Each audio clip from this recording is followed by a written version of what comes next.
It happened.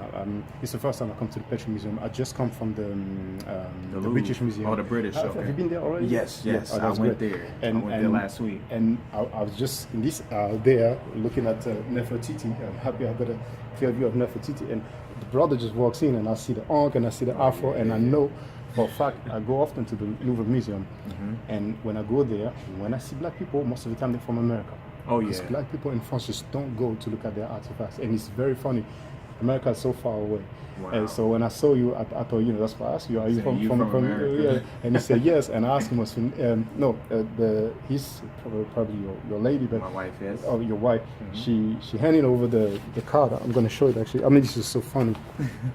Hold on. How things line up. How things lined up, and I saw KT, the Arch degree, and I don't look too much at videos. That's the card that she handed over to me. But you know the name. And she told me that they're doing natural products, and I know the name. And I asked him, so are you down with Polite, or are you down with Mr. Enki, or with the squad? And then he told me that he's down with Enki. And then you did ask me about the Medunetta, what I think. Right, because that's kind of the biggest talk right now with us being British Museum, Louvre, Petri, it's all Kemet, and everybody wants to know, okay, has the Medunetta actually been deciphered or not been deciphered? Are we wasting our time using the terms Heru, using the terms Ma'at? Because it hasn't been broken down. We don't know what any of this stuff means, but you're here, and this is what you do. So I just inquired from you, how do you feel about it? Yes, and to answer your question, like I was saying, I mentioned the fact that this claim, the main person who made that claim is Walter Williams, and he made that claim, if I'm not mistaken, 20 years ago. I think his book, The Historical Origin of Christianity, was made in, I think it was in 1992. Okay. Because in 2012 I was still doing the radio broadcast, and I used to say that this is a 20-year-old claim, and I think the claim he made it over 2 pages, a couple of pages, maybe 3, 4, but no more than that's that. 25 years now. Yes, that's right. But I mean the number of pages where he makes that claim, because many times the people who agree with what Williams has to say, well, he broke down. That's what they like to say. He broke down why it has not been deciphered in his book. But if you go to his book, the topic is about the historical origin of Christianity, but it's only over 2 pages, and his claim is basically we were not there, we don't know what the symbols were because we were not there when the symbols were made. And it's interesting you asked me the question, because on my radio broadcast back then, African Truth, that's how it used to be called, Respect with the K. Actually, for people, if you want to go to BTR, Blog Talk Radio, that's where we used to be at. And you type African Truth, you will listen to the broadcast. I made several videos. I basically uploaded the videos, and I was explaining. You have the Rosetta Stone in the British Museum that you probably saw, and it's very simple. You have the same text written with 3 different type of scripts. You have the tradition, exactly, subtitles, exactly. But then the other claim was made that the Rosetta Stone was fake. Because of the stone. Who made that claim? Yeah, I'm not about to start no wars up in here. But it has been claimed that it was fake. But as of recently, Shaka Amos, he did a video where he was able to show the authenticity of the Rosetta Stone based upon what the Rosetta Stone is made from. And Shaka Amos, you know what I'm saying? I mean, one thing I didn't like how the squad went at him over some alleged mistake in one of his book that he released. Right. And we had a conversation behind the scenes, but now things have calmed down, because at one point there was that brother that was shooting arrows at his book, and I'm like, why don't you throw arrows at Wesley Muhammad's book? The same one who said Kemet and God. Why don't you throw arrows at Egyptologists? Why don't you throw arrows at the people that's saying that there were no black people in Egypt? Exactly. Now the funny thing is, like, usually when we see any mastabas, any steles, any bas reliefs, any statues, noses and lips are missing. The thing that I like about here at this Petri Museum is these are a lot of artifacts you don't see anywhere, you don't find anywhere. The British is a main museum. The Louvre is a main museum, but this is like a hidden secret. This is a hidden gem. It's only open from 1 to 5, 4 days a week. I've struggled to find it. I mean, this is actually Mallet place. Yes. It's by Mallet Street. Off So I was asking, right? yeah, I mean basically London. Then you have the postcode, and I was asking people around, No where's one the Petrol knows. Museum, and I was showing them, and I said this is by the University College of London. They know the UCL, but they don't know the Petrol Museum. Right. And I kind of struggled, and I did find it. Indeed, it's like it's a hidden place. It's you have some very very hidden. ancient. And one thing I hope that is on display is the Narmer palette. But I will look for it. The Narmer palette was in the Sudanese, in the British Museum. You Is talking it? about with right. Narmer with the mace? No, just his head. Just his head. I'm I'm sorry. I said Narmer palette. My bad. Yes. I made a mistake. Okay. No, the Narmer's head. I said Narmer Oh, palette. Narmer's yes, head. Yeah, the No, palette Narmer's is head. over there, but the head. Oh, yeah, Yes, I gotta find that. yes, I'm on the look for that. But to go back to what you were saying with Shaka, he's doing some interesting work because I did mention that many times. Now I'm not a scholar. I don't have a PhD. But the things that people need to understand that Champollion is not the first one to have worked on the decipherment of the Medunet, and many people have been doing that before. And so people don't understand. They think that we have that Rosetta Stone, and then I see Champollion just deciphered it. Some work has been done before. I can mention one name by head. It's Young. I think it's British, but people can look it up.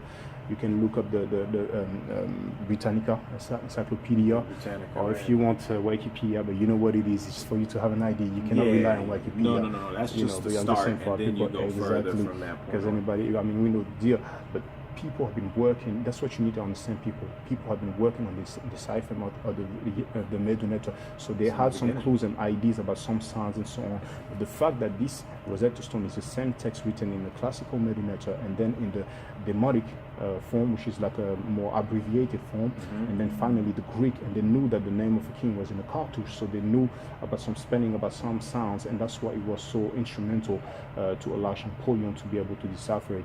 And one thing I hear many times is like, the cracker beast could not never decipher it and stuff like that. Basically they're trying to say because it was white people who deciphered it, that basically white people could not have deciphered it. Science is science. 1 + 1 = 2. Exactly. No, race doesn't come into play. We're talking about scholarship. And anybody that learns anything, it's not self-induced. It's because somebody else has provided that insight to you, that information to you, and then from there you learn. So even when we look at people like that who have broken down, decoded, it's not really them that did it. It's based on the information they gained previously. Exactly. For instance, Thomas Edison made a light bulb. We don't hear too much about Louis Latimer because Louis Latimer didn't know how to rock it at a patent office. Okay, so Champollion, same thing with him. He was an individual in a position in order to get the acclaim. Where other people did the work, they weren't in the position to get the spotlight on them and to get the credit. I'm in the community, I do a whole lot of work. I don't get much credit. You know what I'm saying? But people in the spotlight, they get the credit though. Yeah, I mean, one thing for people to understand, primary resources is your best friend. This is the primary source. This is the artifact. This is not an interpretation from a book. One example that I like to give, I hope you will have the chance to go to the Louvre Museum because they have so many artifacts. And there is one room where you will see some big colossal statues, and on the side you will have a deity and a king, and they are very close. And every time, it's not to brag or anything, but I used to do tours of the Louvre Museum. Okay. So there's some particular pieces that I always talk about. Some others I leave. It depends on the time, if people are late and so on. But this one, I usually take the attention to show to the people. You have the deity which is close to the king. They are very close, and the description says the such king. It says the name of the king and such deity are kissing. And I was explaining to the people, as you can see, their lips are not touching, they are just close. And way back, we went to the museum with an archaeologist. He doesn't have a PhD, but he went to an institute to have that title of archaeologist. But basically, they told us that it was the breath of life. But nevertheless, on the statue, they are not touching. Now, if you read a book about any author that would describe this, he might mention it, and if you don't see the picture, you will read.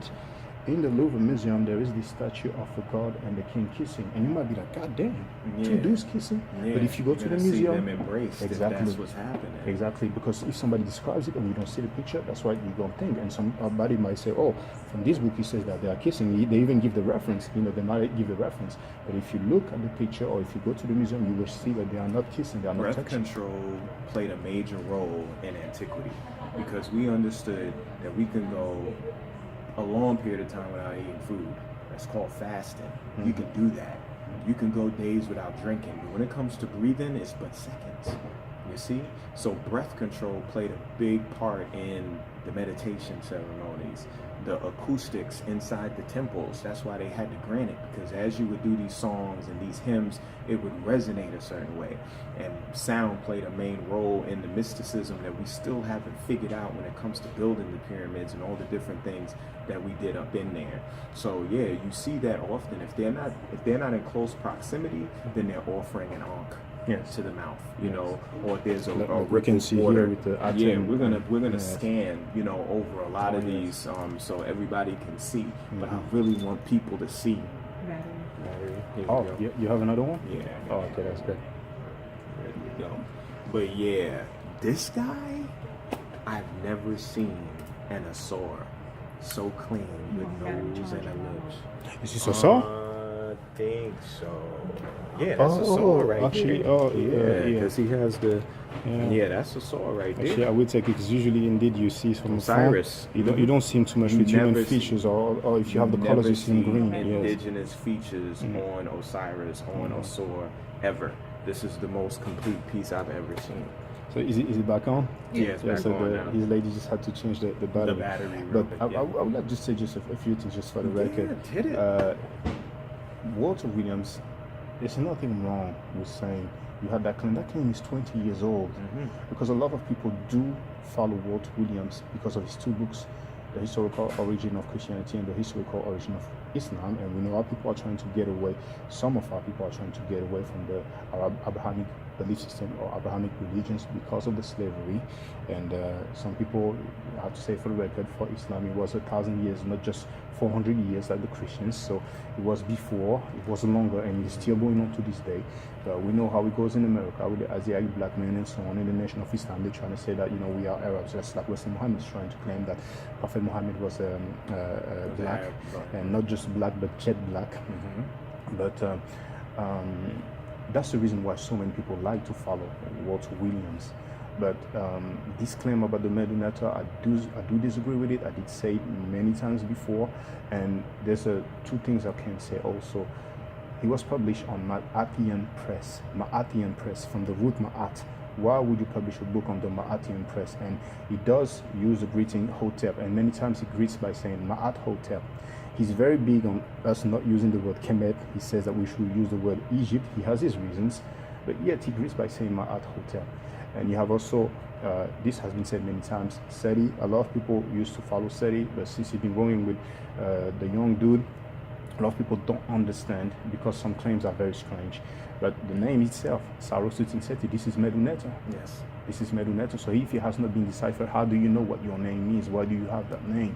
So brothers, I urge you to really just chill and understand that this is not just up to Champollion. This is not like a miracle type of thing. It's not as if Champollion was so clever that he just deciphered it. No, he just got the credit.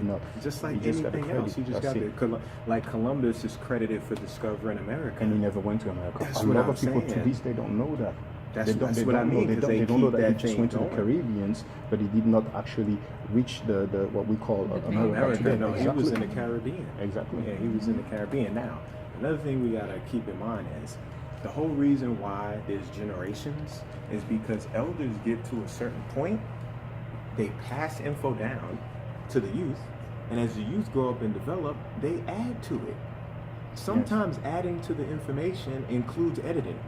Yes. You see? Altering. Because as you get further, you get more resources, you get more knowledge, you get more experience as time moves on, and you add and expound on the info. It's not saying that the elder's wrong, or the elder was stupid, or wasn't smart, didn't know what he was talking about. No, he got me up to this point, and now I'm taking it to a point. And the youth that come after me, they're gonna check me.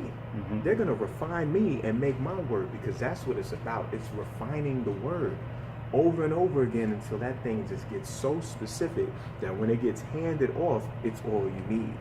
You know, and we all know that we suffered from an amnesia. Nobody here knows what happened. I don't care who you are. I don't care how many syllables you got in your African name. I don't care how many books you got. You don't know what happened. We don't know what happened. we're all in this together trying to figure out what went down and what to do. And the only way that we can do that properly is if we take what we got and we add to it and keep refining. So it's all love, it's all respect. Like I said, I never met this man before. I came around the corner and he was standing right here and we looked at each other like we knew one another. Yeah. And this is what we get out of it, you know, because there's something bigger involved, y'all. Y'all keep forgetting about that. And I want to say also for the record, there's a problem I've been having with the Moors, and this is nothing new. I've talked about it on the radio broadcast. I've talked about it in the videos. In my opinion, I don't know if you are, but I think your brothers are, and some people around you are. They are kind of appropriating Egypt. They first they try to be everywhere. They try to claim indigenous America. They try to claim Morocco. At the same time, they're very big on not claiming to be Africans or black. And even with the name Moor itself, what it means, you have many different meanings coming from different sets of Moors. But many times people like to say that the Moors are the custodians of the Egyptian science. Right. I mean, I would, many things like that. I mean, you know, it's like, for example, I don't know if you've seen that, but there's years back, a brother came up with one symbol of Meduneta, and he claimed that it means Allah. I don't know if you're aware of that. And that was like something that went viral. And I made a video to disprove that. One of the reasons why it went viral is because that guy who made that claim is called Badara Nda, and he made that claim during a tour of Runoko Rashidi. And we all know that Runoko Rashidi is well respected. I have a lot of disagreement with him though, but this is not something I want to address now. But he's well respected because he's been doing this thing for many years, went to many countries. Now, eventually and luckily, one time Runoko Rashidi was on radio broadcast, and this is not available on YouTube, and the guy called about that particular topic, and Runoko Rashidi has actually denied that. He said it doesn't say Allah. You know, and the guy was kind of angry and said, "Oh, but you were praising Badaranda," because in the video, indeed, when Badaranda, that guy basically tried to claim that symbol means Allah. He was just talking and stuff like that. Runoko Rashidi, this is something he doesn't know about. He was just listening, and he just, kind of. It's not that really he was agreeing with his claim, but his discourse. It was more his discourse that he was like. Basically, the video is available, so everybody can see it. So. Because of that, people had an impression, and this guy was trying to make people think that Runoko Rashidi was in agreement with that. And whenever he posted that on message board, he advertised that this is a Runoko Rashidi tour, and this guy stepped in and said that, So that lasted for a while, and that's the kind of thing like that. I mean, Islam, the Moors are Muslims. I know some like to say we're not Muslims, we're Muslim. For me, it's the same thing. Islam is Islam, right? And when you have Kemet, there is no Islam. And I know there's people like Western Muhammad who talks about the Kemetic Islam. With all due respect, as far as I'm concerned, that's a joke. That's a joke. And even his claim of a Black Prophet Muhammad, if you look at the artifact, that's one reason also. I hope you will have the opportunity to go to the British Museum.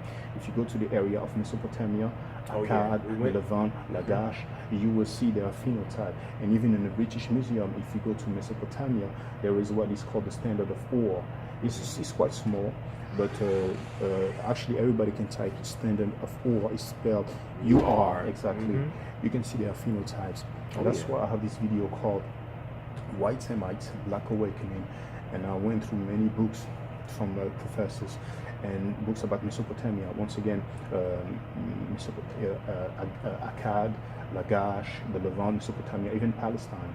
And I showed some phenotypes, some artifacts basically from 2600 BC until Assyria, indeed. From 2600 BC until about 700 BC. And they are always Caucasian, because our people like to say that, back then we were black in Palestine and so on, and at the time of Jesus they were black and so on, and then later on there was some mixing and so on like that. But when we look at the artifact, it doesn't show that. We even have artifacts of ancient Egypt where we can see some foreigners, and sometimes we can see some people from Palestine, and they are definitely not the especially same. in the British Museum. That whole Ptolemaic period and everything switched up, everything changed. You could see it in the sarcophagi. You could see it in the quality of the work. Everything changed. And that's why it doesn't make sense when we have the artifacts from thousands of years BC. we can see that they are Caucasian, and people try to make us think that at the time of Prophet Muhammad, about 700 AD, right, or 600 something, that they were jet black. Come on, if thousands of years before they were white, how can they be jet black later on? You know, this is a big problem. And Wesley Muhammad, the way he's making his claim is mainly with linguistic acrobatics. Basically, I don't know if you're familiar with Arabic, but there's that word abiyad, which is one of the strongest words to mean white. That's what it is. That word abiyad is one of the purest words to mean white. Wesley Muhammad is trying to make us think that that word abiyad used back then meant black. And he got disproved so bad by some Muslims, and he was mad when I quoted them because he knew that the people would see that they did the linguistic breakdown to show how he was doing some linguistic acrobatics. And he also tried to use some other words such as asma, which means allegedly brown, and so on. And to go further, I don't want to really monopolize the conversation. No, but Wesley Muhammad has a book called... This is your land over here. Yes. Oh, no, I talk enough. Trust me. This is that book called The Book of God from Wesley Muhammad. And I'm talking about the new revised edition. I don't know if this is in the first edition. In the new revised edition, he shows someone called the Comte of Saint-Germain. That dude looks... Father Muhammad looks white enough to me. They like to say he's mixed race. Okay, it's up to them. He's biracial, whatever.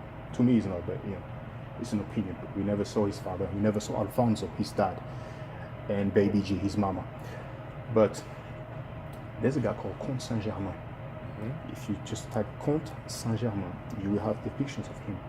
He looks whiter than Father Muhammad. You know. But when Wesley Muhammad describes Comte Saint-Germain, and he quotes some description of Comte Saint-Germain, you will see that he's described as having a dark complexion. Right. So that's where you see the insanity of Wesley Muhammad. Even a dude that is whiter than Father Muhammad, and this guy is a Caucasian, clearly, you know. Because I'm filming, I cannot show you, but I would have typed on the internet. We in the age of information. Anybody can look it up. Yeah, we can look it up. But that's what I want to. How do you spell? You said Count. Count is like a Count, count, right? Yes, okay. Yes. And then Saint, that would be SAINT. So Saint. And then German, that would be GERMAIN. Oh, Count Saint Germain. So you're talking about Saint Germain? Like from Germany, like that's no. This guy, it's a different one. It's a different one indeed. Yeah, I don't have an accent, y'all. He got this thing smooth. I just want to make sure y'all get it. For the record, my parents are from Haiti. They were born in Haiti. I was born in France. I grew up in France, and I lived in England for several years, and now I'm back in France. So Minister Inky's Haitian. That's his people. Oh, I heard that. Yeah, and his French. He's I spoke to him once on the phone. Yeah, I called him. Yeah, we're working on getting him over here. Like when I come back, I'm probably going to be coming back with him. And in contact, and when we come back, we can link up. Because when we come down to France, I got to holler at you because you obviously know the place. Yeah, definitely. Something. At least the the Louvre Museum. Donc, les cinq qui s'haïssent, oui, pas de connaître ça. I've got the contact. Just a little Creole. You linking it up across the board. So I wanted to get the brother on the camera because this is history. Yeah, man. YouTube is a gift and a curse because at the same time you have access to so much information. There's really no filter to find out what's truth and what's sensationalism. This is real. Like you can ask my queen. I've been dying to come here since I've gotten here. I thought I was gonna miss it. We got here same way thing with you. We asking everybody. They don't know. No one knows. We found it.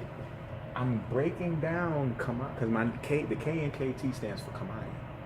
And there's a temple called the El Kab over there where they have a lot of things. And there's actually a picture of a man called Kamani on the wall. So I wanted to get that footage. I'm done. I come around the corner. You here, and go right in. So I'm like, listen, we have this opportunity that something bigger has created to get the info across the ocean to the people. You see what I'm saying? But, I would like to ask you this. I might as well say it for the record. One thing I disagree with Sanetta is that he pushes anybody. He will put a crackhead in front of the camera, you know what I'm saying? And this is a big problem because he puts many people who make claims that's just crazy claims. One thing that I really don't understand, he claims to be down for Africa, and he gives a platform to people who say F Africa.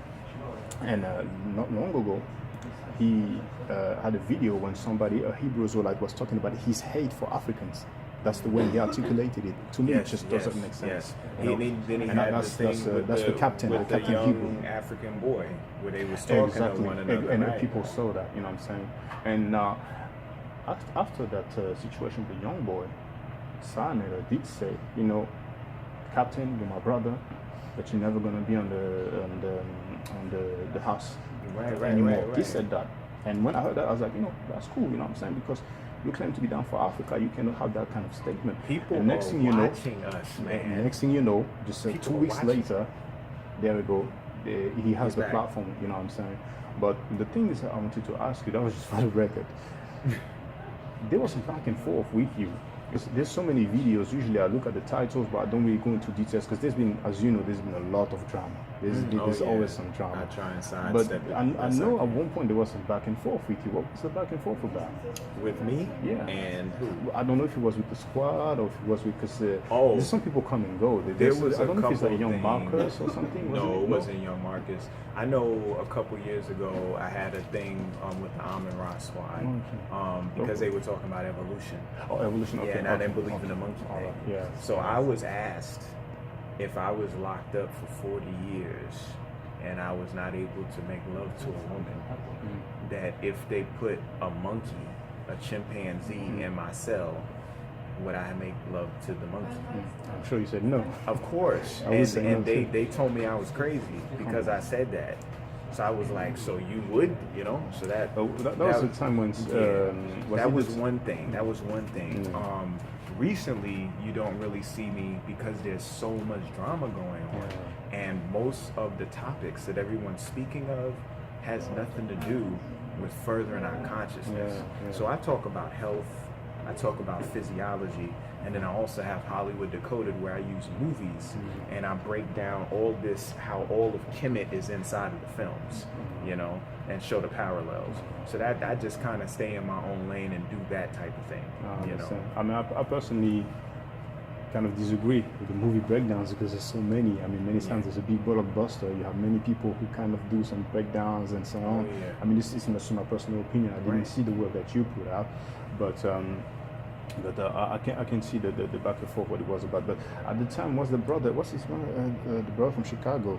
Because he left now. So the problem with the squad, so many people were there and then they're gone. Ngozi, was he there at the time? Yes. He was the main one that was on me on the monkey because he thing. was I'm gonna really cut this. he was really into the like the science kind of thing, because I think he's probably studying biology or science, I don't know, but he's not with the squad anymore. No, he left. Yeah, I remember he left, and he left pretty much for the same reasons with you. It was a difference in ideology and a lack of respect, so he couldn't stay. So he left. You know what I'm saying? And that's something consistent that keeps on happening. And that's my thing. I'm like, look, we're here to disseminate info. It doesn't matter who you believe in and who you rock with. Your creator is for you. If you wanted to be Allah, if you wanted to be a Soar, if you wanted to be Jesus, that's your thing. But guess what? This don't got nothing to do with all of that. This is science. This is culture. This is recorded information. So that's the lane I stay in. I break science down, quantum mechanics down, physics down, health down, things of that nature. When I go into movies, like I just did Spider-Man, so I broke down how Spider-Man is a non-seater spider. A non-seater spider represents someone who owns all the stories. Marvel Comics is a company that deals with what? With stories. Whose stories? Our stories. Literally, they have a Soar as a character. There's a character called Osiris. There's a character called Isis. There's a character called Horus. There's a character called Thoth. They have them as gods that are over Thor. So they're in there. And then the other minor characters are different aspects of these people, and they show it through their characteristics. So I just use the films as a template or a foundation principle, because the average child, at least in America, I don't know about France, I don't know about Europe, but you tell me you're not going to find no brothers in the Louvre, right? But you'll find them in the movie theater. Yeah, you see? It's true. You'll find them in the movie theater. So then when I talk to them about the movie and I say, oh, you know how this scene happened? Well, that was really symbolic of this. Then they'll go and they'll come here and say, oh man, yeah, he was, and then they'll find interest in it. So I just use it as a bridge. Yeah, I you see? But my main passion is in the health and wellness and helping people get over diseases. And things like Yeah, this is very important because I know Polite has been very vocal about this. I know that many people hate him Polite because he's very successful. I mean, there's sort of things he could chill on, like, you know, flashing the money and stuff like that and grinding, but he's still young though. But it's important because the health aspect, we don't talk enough about it. I mean, Sebi used to talk about it, but the claim that you can cure AIDS, I don't know about that. But you have people like Laila Africa and other people like that. But yeah, it's Layla very just important. came over here. Now about that AIDS thing, I can tell you that is true. And the only reason why I know this is not because of what Sabi told me, but because of what my mother did. Because the person that was cured of AIDS, my mother did it. And his name was Frank White, so it's just not no ominous person. Frank White told her that he had pneumonia because back in the 80s, you weren't telling people you had AIDS. Yes, Back then it was stages, like yeah. it's like being a suicide bomber. Yeah. Like you stand next to somebody, you're gonna blow up too. You know what I mean? So he wasn't vocal about it. So he said pneumonia. But once he was cured, he brought his paperwork back that said HIV positive, but when he brought it back, it said negative, all the paperwork. And they got taken to the Supreme Court for this. My mother was part of the case, and they won, you know? And after that, they cured many other people from that particular disease. So that's what I mean. It's like the people that are out here on YouTube, they're just talking based on research. My path is a little different because I was there. And the people that were around me were my family. It wasn't just what I heard. I saw it with my own two eyes. So because I know AIDS, cancer, diabetes, all those things can be cured because I witnessed it and I saw it, and I know these people that had it and don't have it no longer. That does something to me now because I don't have to go off what you think and what you think. I go off of what I know. You see, which a lot of people out here who has a spotlight They on don't them. have that luxury. No, they don't have that luxury. They don't know. They think they have an idea based upon the excess information they have access to, but excess information has nothing on experience. I mean, And that's a like big difference. there's like I don't know if it's 6,000 people who die every day of what is called AIDS in Africa alone. Oh yeah, In Africa alone. they're dying So- of malnutrition and the medication, you know, because another thing I noticed over here, Africa is the UK's backyard garden. Yes. You see, they got their stake in Africa so much, France, Belgium, all of them. Indeed. So they get all of the resources Oh, yeah. here, including the food. Yes. The people there, they don't get the food. They get packs. Yeah. They get what do they call when you're in the army, rations Yeah. dropped off on them. Yeah. So you got people who are connected to the land who's supposed to eat specific foods from their environment that they cannot eat because their land's bombed on or it's raped for resources that get transferred somewhere else. And because they're going through that, you see what I'm saying? They get sick from malnourishment, lack of energy. Then you got people like Bill Gates, who has the big these movement for solutions, for inoculations. Yes. So the people aren't dying from AIDS. They're getting murdered because they're getting inseminated with bacteria and foreign bodies that's breaking their system down. Yeah, there was a mention of Pfizer in Nigeria. I mean, people, if they don't know, Nigeria is the most populous country in Africa. There was a scandal that they were doing some kind of vaccination that were making the woman Sterile. Infertile. Yeah, yes, infertile. infertile. That's Yeah, what it's Exactly. Yeah. Yeah. So you find that throughout Africa is the only like landmass who doesn't require any import. From no country, yeah. It doesn't from no need continent. nothing. Indeed, You see? self-sufficient. Yeah. Yes. So it's like everybody who's there that has their hands in it has nothing to do with the people that are from there. You see? So that alone is a sickness, let alone all the other things that are taking place. You see what I'm saying? So there's really no AIDS in Africa. It's malnourishment in Africa. And through the malnourishment, the onset of all the pills and drugs and pharmaceuticals, the meats, the flesh, everything that they put in there Because there weren't people in a village making cheese. How were they making cheese?